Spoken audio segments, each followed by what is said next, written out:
Friday to you. I hope you had a great week. I'm sure as heck ready to get it over with. Because dang, I have to hang out with him for a whole week straight. Joyful. No, I just like the weekend. Anyway, are you guys ready for this? We have some questions that we're going to ask this man right here, Dr. Murphy. He's got all the information, all the knowledge wrapped up in this big giant head of his. So we're going to get all the facts. Ready? All right, I think I am. The build-up has been, you know, oh no. Looks like, nope, I thought we had a patient. No, I was going to have to get the door. Never mind. I didn't know if you were going to burp or what on me. No, I thought we had a patient walking in. Okay, guys, for real, we're ready. I have built up the, excitement here. I have a question for you. Hey, this isn't a professional show, guys. You get what you pay for. What do you think? Is there, sir, Dr. Murphy, a difference in hydration between carbonated water and flat water? Shouldn't be. Shouldn't be. So the bubbles just whatever. The bubbles are just a preference. Okay. It's interesting. Yeah. When we were in Italy. Yeah, I was literally just thinking of that. Yeah, they call it gas. You ask for water. You want gas? You're like, People well, talk about what it. is this? But it's gas water. That's what it is. That's what they called it. Yeah. So it's kind of confusing. I don't that's like what they drink there. But from a hydration standpoint, it's about the same. Yeah. It's Oh, about to drop my stuff. Yeah, and I don't even like it. I think it's kind of gross. It was kind of gross. I don't know. Of course, the water in Italy was gross too. Come thinking of it. Yeah, you have to get bottled. No, bottled water usually or pop. Yeah. So, whatever then. So, hydration-wise, just drink water however you want to have it, right? Right. Okay, so your next question, sir, is this. What is Hashimoto's? Do you know much about Hashimoto's? Yes. What is it? It's actually an autoimmune condition to where your body attacks its thyroid gland and burns it up, and eventually turns it into a piece of scar tissue. Jeez. Yeah, and it can be painful. They can swell. Your thyroid gland can be painful. It can swell, and there's some other things that can go along with it, joint pains and stuff like that. You can have little thyroid storms where you feel a lot of palpitations, but they mostly feel a painful swelling in their neck. You go to the doctor, and you'll see your thyroid studies might be a little bit off. But there's a blood test you can test for, a couple blood tests, and kind of have to have them interpreted a little bit. But it's an autoimmune disease that your body is rejecting its thyroid gland. Typically seen mostly in women. It was described in Japan by, I think, a doctor named Hashimoto. Well, I'd hope. Yeah. So He didn't name it after someone else. No, but I think that's actually who described it. And it's actually fairly recent. I think it was only described about 80 years ago. I'm not sure, but it's relatively common. I've seen a lot of it. I had to. It's funny. I had never heard of it until one of my really good friends was diagnosed, and I had literally never heard of it.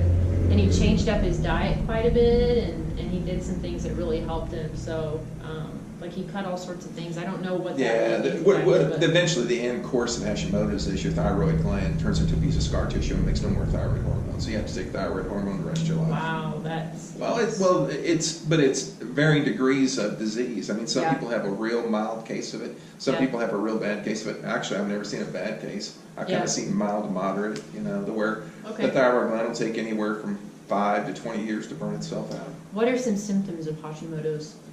Were you not just paying attention? I just told you. Did you? Yes, a little bit of palpitations of the heart, painful swelling in the neck. Oh, so that isn't... Okay, so you'll start to notice that creeping up before. Why don't you pay attention? I just thought that was I guess you would have it start slowly, right? Yeah.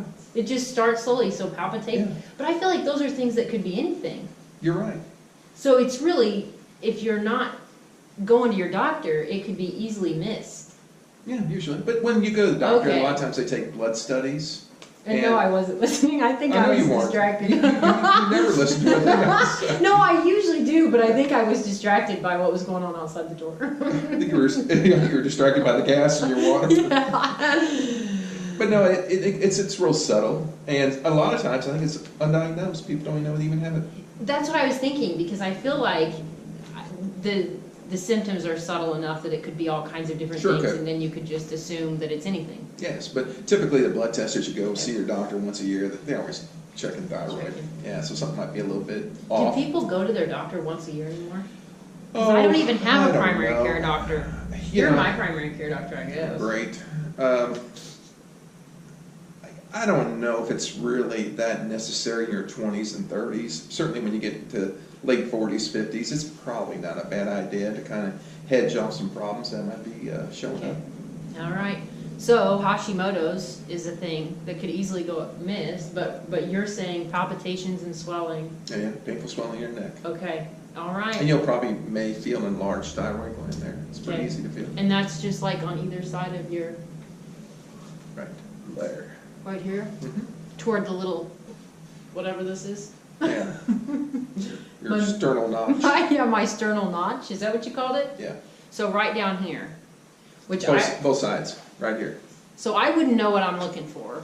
So if you're feeling some swelling, you might check it out. I mean, I don't know. It's because you said it's becoming more and more common. It's not becoming more and more common. Or it just is. Yeah, It's just common. Yeah. But you said in the last 8 years, right?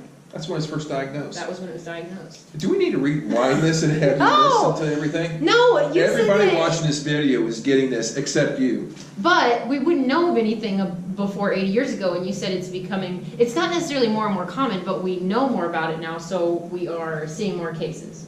Michelle, 400 years ago they thought the earth was flat. You know it's round now, right? Were you paying attention? The earth is a round ball. Is it really? I just keep in Missouri because I don't want to go flying off the edge. God almighty, take down the blonde color in the hair a little bit, will you? Hey, no, I heard what you were saying. I just thought you said we're seeing more and more of it. No. Well, whatever. It's becoming more noticed. Let's put it that way. Okay. When I rewatch this, because usually when I rewatch this, I catch you making mistakes. Okay, I'm ready to go to the next question. What do you think? I think that's a good idea. Okay, Hashimoto's, look it up. I have a friend. So if you think you have it, ask your primary care doctor. If you don't have one, find one. Does that sound fair? Yes. Okay, let's go on to something a little less wild. Controversial. I think everything's going to be controversial today. Okay, your next question. Now, this is submitted by someone on Facebook. They want to know, what are your thoughts on manic depression, so bipolar. So I'm going to ask you this. We did talk about it a little because I wanted to give you a little bit of a warning in advance about it so that we were addressing her question specifically. What are your thoughts on that? Do you have any recommendations on medicine? And then also, can you handle depression without medicine and not just diet and exercise?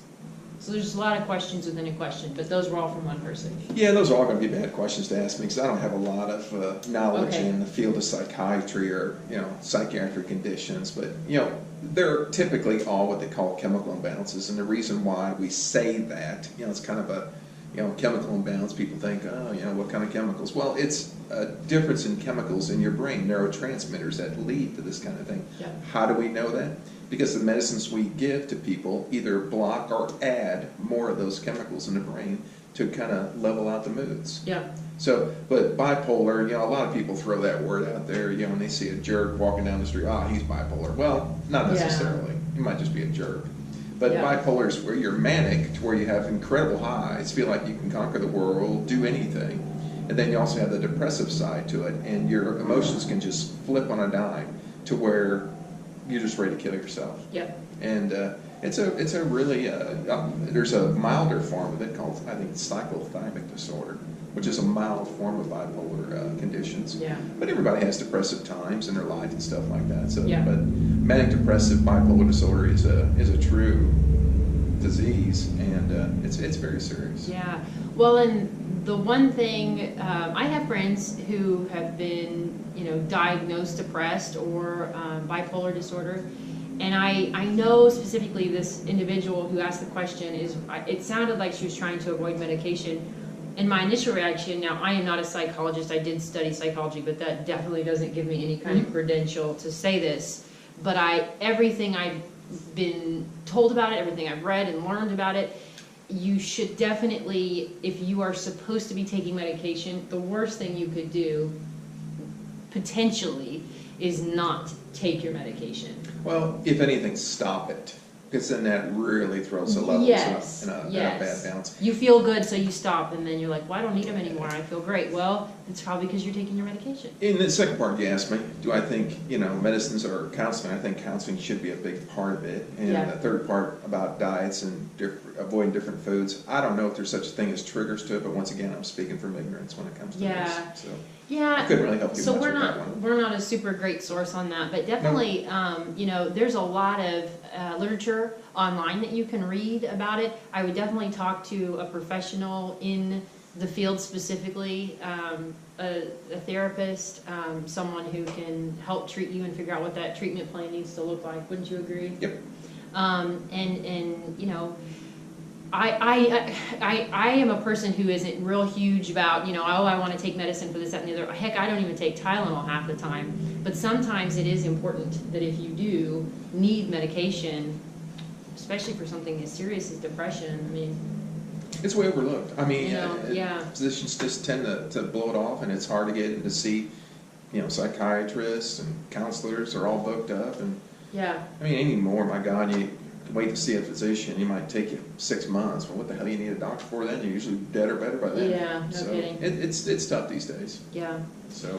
All right. Well, if you hear this message, if you're interested in more information, I don't necessarily have anyone right off the top of my head that I can think of that I would refer you to, but I am willing to do some research into it if you guys need some help, and of course talk to Dr. Murphy. And Google's a great tool to use for individuals in your area, and I wish you the best with that. I'm sorry we weren't able to answer that real well, but Not really. so anyway, I think that's all for today. What do you think? I'm good with that. Okay, well, if you have questions, please continue to submit them on Facebook. You can message us there. You can call us if you're a patient and you want to stop by and let us know about some questions you'd like to ask on Free Advice Friday. Let us know. We're happy to answer them. Okay, promise that I'll listen to what you say. All right, guys, I hope you have a great weekend, and I enjoyed hanging out with you. No. See you later.